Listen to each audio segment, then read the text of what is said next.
Hello everyone, welcome और welcome back to my channel. और आज जो है मैं शूट करने वाली हूँ मेरा जो पूरा प्रेगनेंसी का टाइम है वो कैसा रहा है उसके बारे में। और अगर आप लोगों को कोई डाउट है तो आप मुझे जो है कमेंट करके पूछ सकते हो, ठीक है। और मेरी जो प्रेगनेंसी है वो बहुत ही स्मूथली और बहुत ही अच्छे से निकली है। बहुत सारे देखो बॉडी टू बॉडी वेयर करता है कि कैसा आपका प्रेगनेंसी निकलने वाला है, प्लस आपका डाइट वगैरह क्या रहता है उस पर भी डिपेंड करता है। तो इन सब चीज़ों के बारे में जो है आज अपन डिस्कस करेंगे। लास्ट वीडियो जो है मैंने इंट्रोडक्शन वाली बनाई थी और उसके बाद से जो है मैंने कुछ भी शूट नहीं किया क्योंकि मेरा एग्ज़ाम था, परसों मेरा एग्ज़ाम था सेकंड ग्रेड का, तो मैंने वो दिया है। और उसके बाद से अब मैं फ्री हूँ। अब जो भी ये 5-7-10 दिन है वो मैं अच्छे से एंजॉय करना चाहती हूँ क्योंकि 37 वीक चल रहा है और फर्स्ट प्रेगनेंसी है तो बेबी कभी भी डिलीवर हो सकता है। तो और आजकल थोड़े थोड़े इंडिकेशन लगते भी हैं क्योंकि क्या बोलते हैं जो बेबी की किक वगैरह, और बेबी अब तो पूरा का पूरा फील होता है यार, इधर उधर मूव करता है ना तो साफ दिखता है कि कैसा क्या हो रहा है।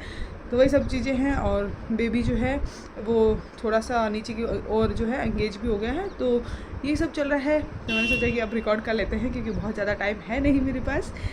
तो बस मैं आप लोगों के साथ शेयर करती हूँ कि मेरा first trimester, second trimester and third trimester कैसा निकला है, ठीक है। तो जब मुझे पता लगा कि मैं प्रेग्नेंट हूँ तो मुझे दिसंबर में पता लगा था क्योंकि मेरी लास्ट LMP जो है वो नवंबर की थी और दिसंबर में मुझे पता चला कि मैं प्रेग्नेंट हूँ। फिर मैंने जो है मेरे घर वालों के साथ शेयर किया ये सब चीज़ें। मैंने मेरी मम्मी और इन सब लोगों के साथ तो मैंने वीडियो कॉल पे शेयर किया था, तो उन लोगों की तो मेरे पास में जो है क्लिप है। लेकिन मेरे इन-लॉज़ वगैरह हैं तो उनकी मैंने घर जाके ही उनको बताया था, तो उनकी क्लिप्स नहीं है। और उस टाइम मुझे पता भी नहीं था कि मुझे ये सब चीज़ें रिकॉर्ड करनी चाहिए या नहीं, तो वो चीज़ें मैंने रिकॉर्ड नहीं करी, ठीक है। तो वो भी मैं एक दिन डालूँगी ना। हाँ, तो ये तो मेरा फर्स्ट मंथ ऐसे ऐसे निकला। और बहुत सारे लोगों को फर्स्ट ट्राइमेस्टर के अंदर बहुत ज़्यादा वॉमिट वगैरह होती है और बहुत लोगों को नहीं होती है। तो मैं उन लोगों में थी जिसे वॉमिटिंग, नोज़िया वगैरह कुछ भी नहीं हुआ। हाँ, थोड़ा बहुत शुरू में हुआ था, ऐसे जैसे कुछ खाते थे तो ऐसा लगता था कि बाहर आ जाएगा, मतलब ज़्यादा नहीं। मुझे वॉमिट हुई ही नहीं कभी, 1-2 बार हुई थी। वो भी मैंने शायद एक बार वो सीताफल वाली रबड़ी खाई थी, उस दिन हुई थी, वो थोड़ी सी ख़राब थी शायद उस दिन। और उसके अलावा जनवरी में अपने मकर संक्रांति के आसपास जो है मैंने रसमलाई खा ली थी, उस वजह से मुझे 2 बार हुई है वॉमिटिंग वगैरह, मुझे नहीं हुई थी। और तो मेरा बहुत ही अच्छे से जो है टाइम निकला, ठीक है। और हाँ, फर्स्ट टाइम से मेरा पूरा ऐसा निकला। और मुझे ना मतलब इतनी ज़्यादा क्रेविंग्स किसी चीज़ की नहीं हुई। मुझे क्रेविंग्स हुई है, थोड़ी बहुत हुई है मीठे की, तो मैंने मीठा खाया। इतना मीठा मैं जनरली खाती नहीं हूँ, लेकिन हाँ प्रेगनेंसी वाले टाइम पर मैंने जो है मीठा खाया है और अच्छा खासा ही भी क्या। लेकिन हाँ, मुझे डेली खाने के बाद या फिर दिन भर मैं ऐसे बैठी हूँ तो मुझे मीठा खाने की क्रेविंग होती है, तो मैं मीठा खा लेती हूँ। तो इसीलिए मेरे गाल जो है निकल गए और प्रेगनेंसी में थोड़े बहुत गाल निकलते भी है। तो फर्स्ट टाइम से मेरा ऐसा निकला और मुझे ज़्यादा कुछ फील भी नहीं हुआ। और हाँ, जब मुझे थोड़ा सा शुरू में जब जी घबराने लगा था तो उस टाइम फिर मैंने डॉक्टर से बात करी थी कि मुझे क्या क्या करना है क्या नहीं करना है। तो उन्होंने जो है वो मुझे टैबलेट दी थी डॉक्सीनेट वाली, तो वो मैंने ली थी और उसके बाद से जो है सब कुछ नॉर्मल लगा।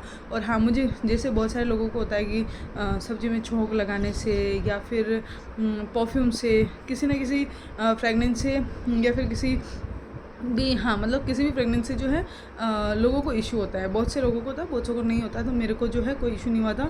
मैं मतलब मुझे तो ऐसा था कि मुझे डेली जो है मैं डेली वेयर में भी जो है थोड़ा सा परफ्यूम लगा के रखती हूँ ताकि मुझे जो है थोड़ी थोड़ी खुशबू आती रहे पूरे दिन, है ना। मुझे ऐसा अच्छा नहीं लगता है, तो मैं तो जो मेरा रूटीन चल रहा था वही सब कुछ चला। फर्स्ट टाइम से ऐसा निकला। और उसके बाद जब सेकेंड टाइम की बारी आई तो मेरा एच पहले से मैं एनीमिक हूँ, तो मेरा एच बहुत ही कम था, मतलब 8 के आसपास था। और प्रेगनेंसी में जो है और कम होता गया। फिर मैंने थोड़ा बहुत कुछ खाया, उसके बाद 10 तक पहुंचा लेकिन वापस नीचे जा रहा था, ठीक है। तो फिर मैंने वापस डॉक्टर से बात करी और डॉक्टर ने जो है मुझे फ्रूट्स वगैरह और ये सब चीज़ें खाने को बोला। और उन्होंने बोला कि नहीं पड़ेगा तो फिर आपको अपन जो है एक इंजेक्शन लगाएंगे।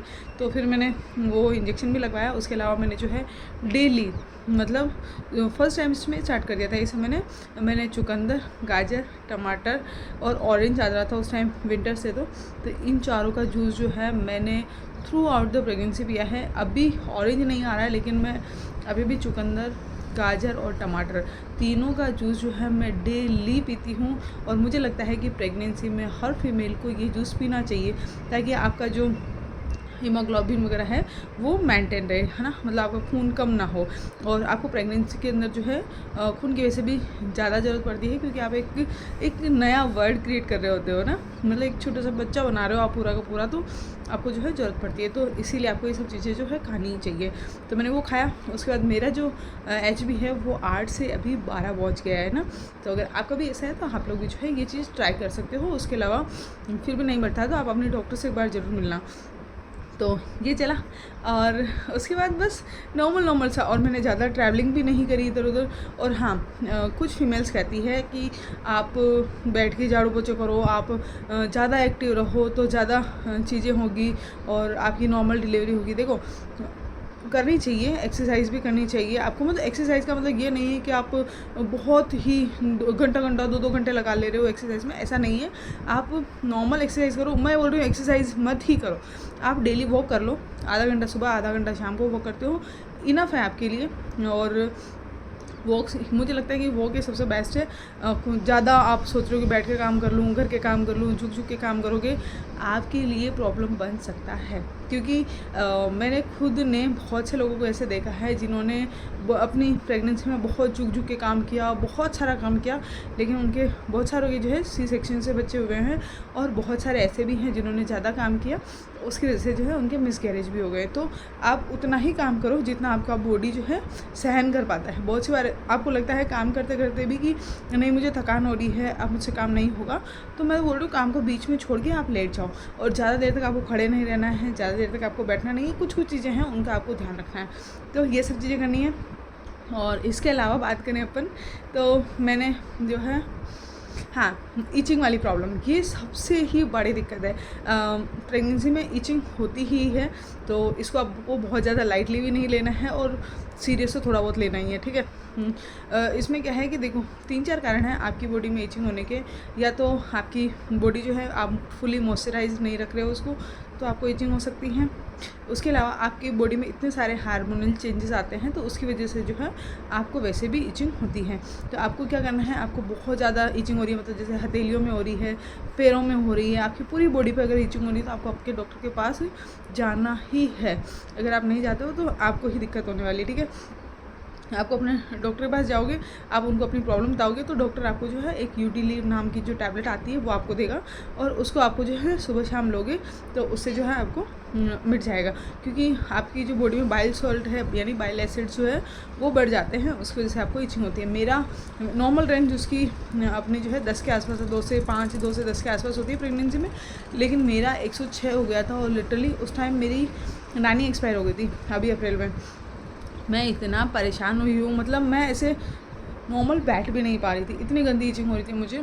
तो मैंने फिर वो टैबलेट ली, और अभी मेरा जो है सब कुछ सही है, मुझे कोई ईचिंग भी नहीं हो रही। हाँ, और मैंने वो जो टैबलेट है यूडिलीव वो मैंने कंटिन्यू रखी है, अभी तक भी मैंने नहीं छोड़ी, क्योंकि मुझे डॉक्टर ने बोला था कि जब तक डिलीवरी नहीं होती है तब तक नहीं छोड़नी है, क्योंकि ईचिंग वाली इशू वापस कभी भी स्टार्ट हो सकता है। इसीलिए मैंने उसको लिया। पहले मैं दोनों टाइम ले रही थी, लेकिन अब जो है मैं उसको एक ही टाइम ले रही हूँ। और डोज जो है डॉक्टर आपकी प्रॉब्लम के हिसाब से आपको उसका डोज जो है फिक्स करता है, 150 और 300 उसमें आती है वो, लेकिन जो डॉक्टर आपको आपके लिए सही होगा वो आपको दे देगा, ठीक है। और हाँ, स्किन को हमेशा मॉइस्चराइज रखना है, कभी भी ऐसा नहीं कि चलो कुछ भी लगा लिया नहीं लगाया। और हाँ, स्ट्रेच मार्क वगैरह के लिए भी जो है आपको टमी को फुली मॉइस्चराइज रखना है, लेकिन हाँ थोड़े बहुत स्ट्रेच मार्क आते ही हैं और वो आएंगे भी, है ना।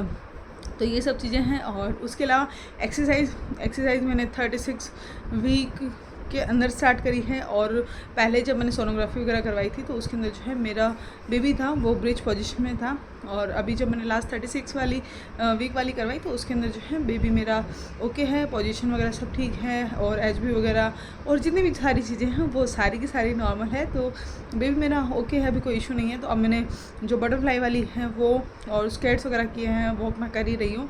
इसके अलावा मैंने क्या बोलते हैं जो अपनी डक वॉक वगैरह नहीं करी, क्योंकि मुझसे जो है उसके अंदर हो ही नहीं रही है, पता नहीं। तो मैंने सोचा कि नहीं करूँगी, मैं ज़्यादा खुद की बॉडी को भी परेशान नहीं करूँगी, जो होना होगा हो जाएगा, ठीक है। उसके अलावा जो लोग 9 मंथ स्टार्ट होते हैं खजूर वगैरह खाना स्टार्ट कर देते हैं, तो प्लीज़ 36 वीक तक आप वेट करो, उसके बाद जो है आप खाना स्टार्ट क्या करो, क्योंकि आपकी बॉडी में हीट, खजूर जो है वो थोड़ा हीट करता है ये बॉडी में ना। तो बस यही सब है। और हाँ, प्रोटीन वाली चीज़ें ज़्यादा खानी है आपको, जिसमें आपके राजमा हो गए और वो जो वाइट वाले छोले आते हैं ना वो हो गए, उसके अलावा पनीर हो गया, दूध हो गया।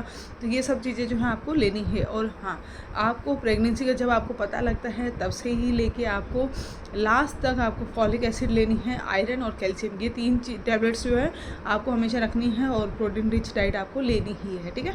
तो बस इन सब चीज़ों का ध्यान रखना है। उसके अलावा भी अगर आपका कोई क्वेश्चन है तो आप मुझे कमेंट करना, मैं आपको रिप्लाई ज़रूर दूंगी। और बस इतना ही चल रहा है। और सच में मैं जितना भी बोली हूँ मैंने कोई कट नहीं लिया है बीच में, तो अब मुझे सांस फूलने लगी है। और हाँ, मैंने इस बार टॉपिक्स जो है नोट नहीं किए कि मुझे कौन कौन से टॉपिक की बात करनी है। मुझे जो याद आया मैंने बोल दिया, जो नहीं याद आया वो मुझे आप पूछ लेना। और थैंक यू सो मच आप मेरी वीडियो को यहाँ तक देखा उसके लिए। और हाँ, आप नए हैं तो प्लीज़ सब्सक्राइब करना, मैं भी न्यू हूँ यूट्यूब पर, तो साथ में ग्रो करते हैं। बस